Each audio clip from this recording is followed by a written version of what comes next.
Public Works and Infrastructure Minister Dean MacPherson says South Africa will continue to work with a number of countries in fighting against poverty. MacPherson hosted Tanzanian delegation in Boksburg. This forms part of a sharing knowledge, especially around the expanded Public Works program, which is one of the bold interventions in tackling unemployment. Here's SABC's Khayelihle Khumalo for more. Well, certainly quite a very important engagement between South Africa and Tanzania. So it's all about looking at the successes, but also reflecting in terms of sharing the experiences when it comes to the expanded Public Works program. As you know, it is a flagship program. We've seen successes, but of course, challenges along the way, of course. But joining us now is Minister MacPherson. So once again, Minister, thank you so much indeed for your time. So first and foremost, let's look at the importance of this engagement with your fellow African country in terms of learning from each other, but also fighting against poverty, especially amongst the youngsters in the country, or at least between the two countries and even beyond. Well, today's a hugely important engagement between South Africa and Tanzania, and I'm really grateful that my colleague from the Minister and the Presidency would join us here. He's here on a 3-day visit to South Africa. And we've really tried to show them the length and breadth of what we're doing around public employment. Of course, there have been many successes around EPWP, and we are also wanting to share those, but also, seek maybe collaboration on how we can deal with some of the challenges, particularly around transparency, particularly around some abuses that take place within the program, and then also look forward to the next 20 years and what is it that we are seeking to do.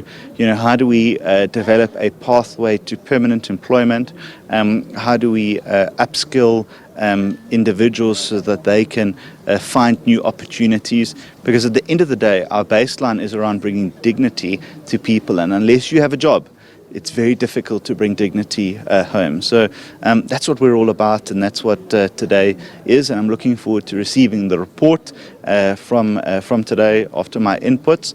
And then hopefully sometime later on this year, we're going to be able to present to South Africa around what the next version and what the next 20 years of the EPWP looks like.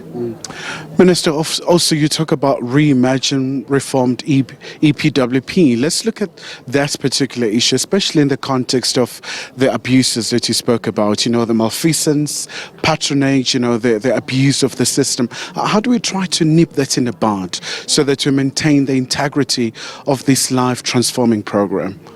First of all, we've got to make sure that all opportunities are always given out fairly and transparently.